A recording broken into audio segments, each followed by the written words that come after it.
Hi, listeners. Welcome to Grief Out Loud. Remember the last time you tried to talk about grief and suddenly everybody left the room? Grief Out Loud is opening up this often avoided conversation because grief is hard enough without having to go through it alone. We bring you a mix of personal stories, tips for supporting children, teens, and yourself, and interviews with professionals in the grief world. Platitude and cliche-free, we promise. Grief Out Loud is hosted by me, Jana DeCristofaro, and produced by Dougie Center, the National Grief Center for Children and Families in Portland, Oregon.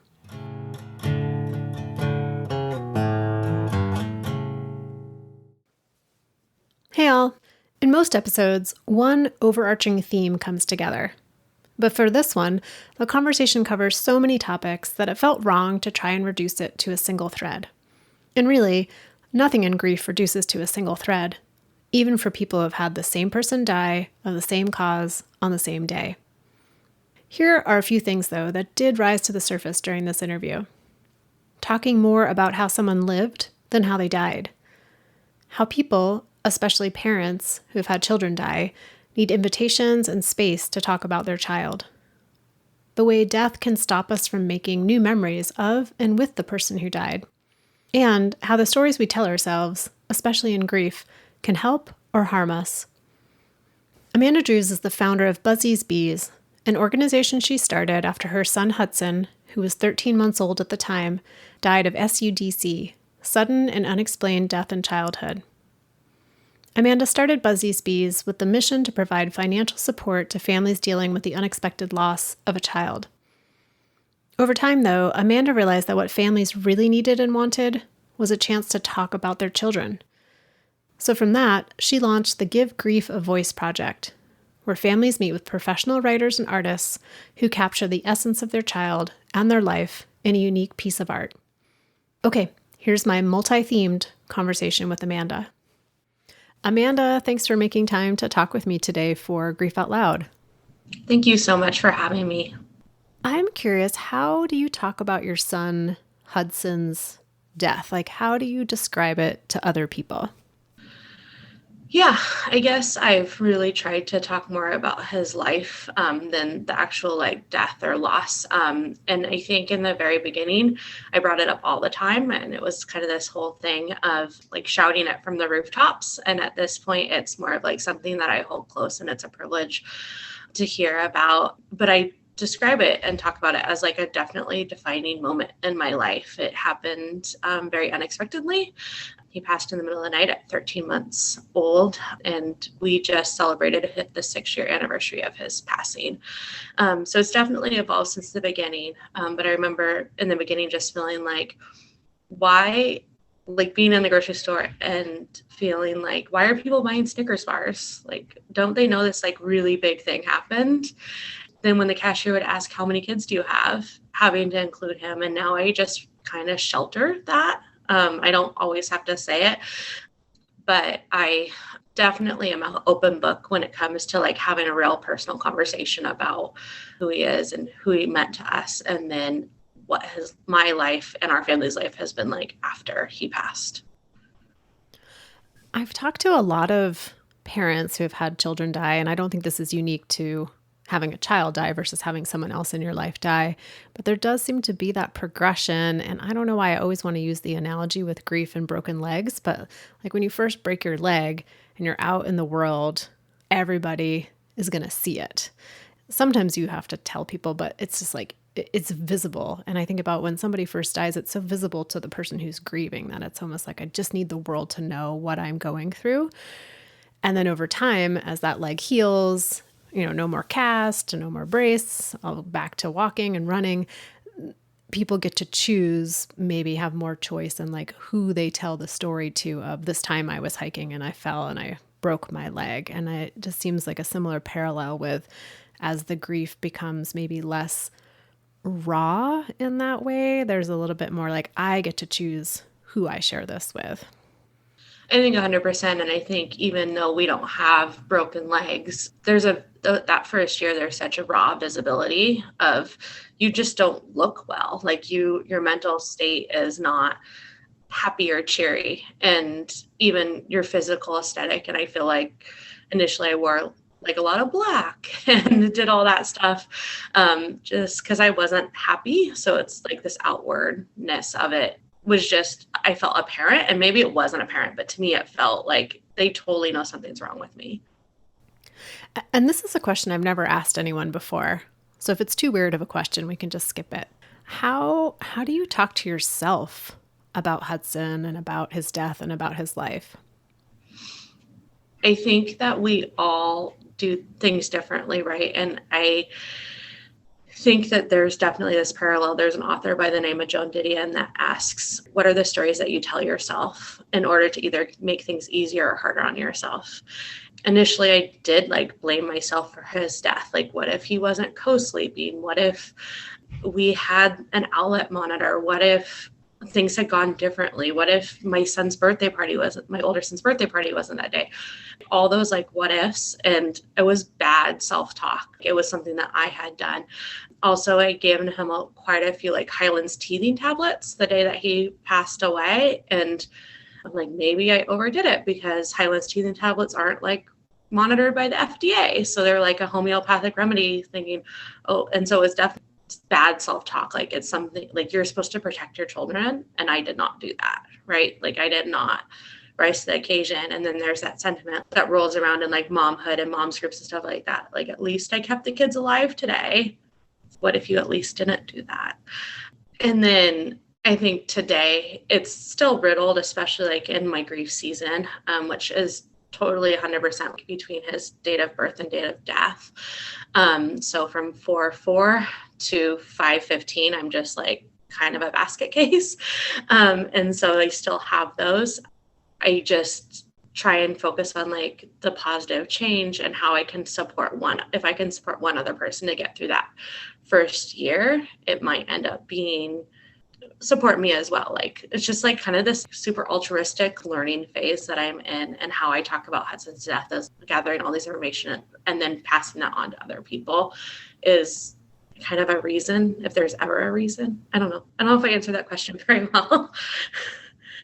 I'm appreciating the reference of Joan Didion of, the stories we tell ourselves that can make things harder or easier. And I was just reflecting on how like 90% of the time, I feel like our first instinct is to go to the one that makes it harder. How was I responsible? Was this my fault? I don't know if that story ever totally goes away, but it sounds like you've invited some additional storylines into that bookshelf to perhaps choose different ones depending on the day. Yeah, I think so. I think I've done a good job of trying to scatter the emotions, and guilt is never going to go away as a parent. You're always going to feel somewhat responsible, whether you were responsible or not. And Amanda, you mentioned a few times that the anniversary of Hudson's death just passed. Today's May 19th, so it was just 4 days ago on May 15th, and that it was the 6-year anniversary. And I appreciated the term you used, like you're in your grief season for that time from early April to early May. And wondering what you noticed this year of how it felt the same or different than past years. I feel like every year is kind of different. That first year is definitely the hardest because you're kind of creating your path or your celebrations or how you want to memorialize the child you've lost or the person you've lost. How we do it in our family is my son was 6 when Hudson passed away. And so he is in 100% control of Hudson's birthday, and he chooses the cake. We sing the song. We go to the grave when he wants to go. Sometimes I go without him and then go again. And he chooses the balloons, the flowers, everything.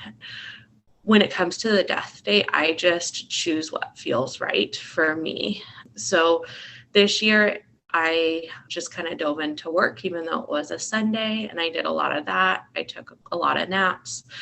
Sometimes in the past, we've taken a trip. Sometimes I just take the day for myself or send the other 2 children I have off to Nana's. It just changes year to year. I feel like what our true memorialization or what we do is surrounds like his birthday. Like, there's always a cake, there's always that. And I give that control to my son, Calvin. As you were talking to, it just struck me that it's so close to Mother's Day as well, and wondering what that day has been like for you. Yeah. So again, I have a subsequent child. She's now 4, and I celebrate because my kids want to, and they do really sweet things. The 4-year-old, you get the little chart in school with like all like the fill in the blanks, and it's so sweet. But it just is so emotional. I'm not the type of person that usually would like cry at like, oh, she said my favorite food was an apple and it's not. But like, it's so endearing, but it just everything is just makes me super teary. Like just during that season, like whether it's happy, it's like the Hallmark movie cry, right? Like the minute something sweet is said, or I have a sad or a happy thought, I just literally cry. And everybody looks at me like, is she okay? I'm like, yep, fine. Like just, and the people that are close to me, I'm like, I'm in the grief season, and they get it, but it's just everything makes me teary and cry. And Mother's Day is no different. I mean, always flowers. I try and do something for myself. This year we put in a patio. It doesn't, it's just, again, kind of like sometimes it's the master of distraction. It just depends on the year. And also, my older son's birthday is the 12th of May.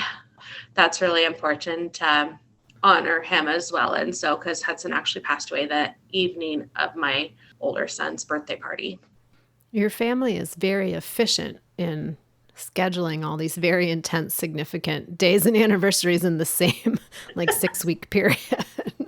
Yeah, it's like a complete grief tidal wave. You're just like, oh, okay, here we go. Here's the next one. Here's the next one. Yeah, Not to imply that the rest of the year is somehow like grief free. right.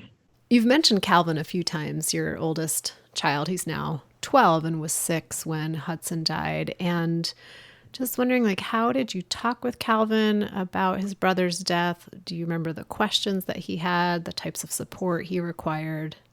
So the night that he passed away, my cousin was staying over, and my cousin took Calvin to my grandma's house, and they had like there was just an indication from the first responders that it was not going to be good. Like anything short of him living would have been a complete miracle, right? And there was no indication. And so my cousin took him to my grandma's house, and he drew a picture of, without them saying anything, because we asked them not to say anything, but basically Hudson in a grave. So he knew that evening. You feel emotions. I don't think we give kids enough credit for just feeling the emotions and the internal gut reaction. However, after that, we did explain it to him. And when we first told him, I remember my husband telling him and him saying, but he was just being able to be played with. And so with Calvin, it's been really hard. But Dougie Center came in. We attended the Dougie Center for two and a half years. And always the group leaders are like, Calvin never talks. But when he does, it's super introspective and like super poignant. And I think that's true to who he is today for the most part. The Dougie Center was a huge in our, even for my husband and I. So we did, the opportunity to talk to other parents was really huge for us. And so first and foremost, the Dougie Center obviously supports kids through their grief, but the secondary support of other parents that had lost child or caregiver, right? Because first and foremost, it's the kid. So the primary caregiver could be really anybody. But we really connected with a couple people within that group. And Calvin regularly talked about other members of his group all the time, right? And so whenever he was sad, he would be like, so-and-so does this or so-and-so does that. And so I really feel like that became a part of his toolkit. He was also given a journal. He was 6 when we started. So he was also given the Dougie Center workbook and journal, and he has recently just picked that up. I think it was for him, just he wasn't in that space and he wasn't really writing a whole lot at 6 years old, but I think for kids, it definitely comes in waves, and he is continued to use the toolkit he was provided there. And we are always an open book. We talk about Hudson. I don't know if this is healthy or unhealthy, but we do talk about Hudson as he's still present in our lives. And then it makes me wonder too what the conversation has been like with your youngest child, your daughter, who wasn't alive when Hudson was alive. And, just wondering as you talk about him, like how have you explained to her who Hudson was and what happened? And Yeah.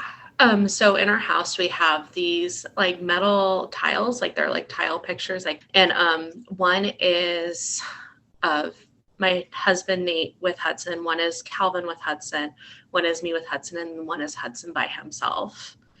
Recently, probably in the last 6 months, maybe a year, Brooklyn was noticing those on the wall. She was like, why is there not a picture of me with brother? Like, this is so unfair. And initially, just complete toddler anger, like complete anger stomping around. And then she looked at me. I looked at Nate. She looked back at me, and our eyes were just welled up with tears. And then she just started bawling. And we just held her and said, I am so sorry that you'll never meet Hudson, but he's your older brother and he protects you. And he is so much a part of our lives, like 100% a part of our lives. And he has a complete presence. And early on, even because Hudson and Brooklyn look a lot alike, and Calvin definitely is a little bit lighter. She saw pictures sometimes when she was really little of Hudson thinking it was Calvin, but then she saw Calvin in the same picture with Hudson. So then it got kind of confusing. When she was like a year and a half and barely verbal, also, she found a picture of Hudson in a stack of just old photos. She was like, baby brother. So it's weird. I mean, kids sense things. Like, she knows that he was her brother, but I mean, there's a lot of little comments, and we always absorb whatever she gets. Like this year when we bought the cake, she's like, Hudson's in the ground. He cannot eat this cake. And I'm like, that's very true. And she's like, so if I eat this cake and then the crumbs go to my heart, since Hudson is in my heart, he will get the cake. Amanda, you mentioned earlier that, in the stories that you tell yourself about Hudson's death, that part of your process has been trying to support other people who are going through grief, which can be a pretty common path for folks who've had such a devastating experience of wanting to ease the path of others who are also needing to go down that path. So I wondered if you could talk about your organization, Buzzy's Bees. How did it start? Yeah, for sure. Initially, it was just wanting to we couldn't imagine. Our family really rallied around us. So initially our family really rallied. I didn't even go to like the funeral planning meeting for Hudson. Like, people really had our backs. I couldn't do it. There was just so much support. I mean, I feel like we sat visual in our house for a week it was just a kind of a constant flow of close friends and family, continual showing up and pushing back. The funeral planning did not go magical, and just like pushing back, like, no, we need better answers. We need things to be set in stone, because when the unexpected, most awful thing has happened, you need some sort of control, and things were kind of happening as planned there. And so initially we just set out to help people receive like a fraction of the support that we received. And that came initially in the financial gifts. And so we're a small percentage of nonprofits in the nation that can give money directly to families, and it's very low barrier. And so we just write a check or give the families cash, and they can use it for a multitude of things. Like, they can use it for a burial service. They can use it for counseling. If what they really need is a pedicure and a spa day and groceries, like, they can also do that. Like, whatever your heart needs in that grief, you're able to do that as you need to. And then the application for that, we don't ask for financial statements or anything like that. We do have kind of an internal rubric that's here nor there. It's an interesting process, but it's very much initially filled our cup for sure. And just that support. And we're pretty slow to grow, grew really organically. And we do a yearly miniature golf tournament that's family friendly. The last couple years, we've sold out so quickly that we've added a par 3 golf tournament. And you can play in honor of your child, or just play in honor of somebody that you've lost that's impacted your life. So there's been that. And then just following the stages, honestly, a lot of people did not want our money. It was hard to find people like grant recipients. again, kind of slow to grow, very organic. And I went to a walk in Green Lake in Seattle for another SUDC child. And just for listeners to know what SUDC stands for. Once you cross the threshold of a year, it's no longer SID, so sudden infant death syndrome. It becomes sudden unexplained death in childhood. And that is more common than people would like to hear. And Hudson kind of straddles the two. So he was 13 months, so he kind of fits in the SIDS category and also kind of fits in the SUDC category. Those are the folks that just resonated with me as far as support. I really connected with those bereaved parents. But most of those children that I feel like I've met are like 2.5, seems to be like average. We went on a walk for a 2.5-year-old named Jackson up in Seattle around Green Lake. And this thing that just kept happening, like, we don't want your money, but do you have 2 hours to let me talk about my kid? Like, I just want to talk about my kid without feeling uncomfortable. And I want to talk about their lives. I don't want to talk about the death. Like, I feel like so much, especially when things happen unexpectedly to a child, people really hone in on what happened. Like, they're going to prevent it for their own children. But really, as bereaved parents, we're thinking about it all the time. Like, you can never bring up Hudson and I'm not excited to talk about it. Like, you're not going to make me sad. Like, it might make me happy that somebody else is remembering him or has a memory. So they just want to talk about their child is like something I hear all the time. And then secondarily, I just would love a new memory of my child. Like, so those are the two things that come up. Like, we have no new memories. Like, we had no idea that this timestamp would be so short, and we have no way to talk about our kids comfortably. So we launched a program called Give Grief a Voice, and we hire professional writers, and they go in and they interview the families. And every interview starts the same. We just say, tell us about your child. So, like, tell us about Hudson, and we just let them talk, and they get the choice to share. And there's a few other questions we might ask along the way. And then after that story is written, the artist sends it to the family to make any edits, and then the edits are preserved. And then after that, we send it to an artist who commissions an art piece based on their story. Is there an art piece you could describe for us? Yeah, so actually a Dougie Center family participated. She had talked about her daughter participating in the art for the big Dougie Center gala. And the art piece was like a wave mosaic that she had put into the auction, and her mom was bidding on it. And she's eventually became, this is ridiculous. I'm not paying $2,000 for something that my 10-year-old made. That's so crazy. So she took a photo of it, and she like, that's that. And then later she's like, man, I wish for everything that I would have just sucked it up and bought it. Also, that kiddo was really obsessed with Buzz Lightyear.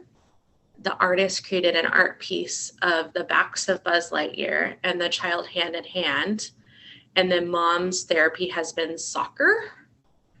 And so it's like the soccer ball says mom on it, like Toy Story. And then there's something that he did with dad that says dad on it. And then the bottom of Buzz's shoe says something. So it's really, and then they're hand in hand walking into a painting of that art piece that his sister created.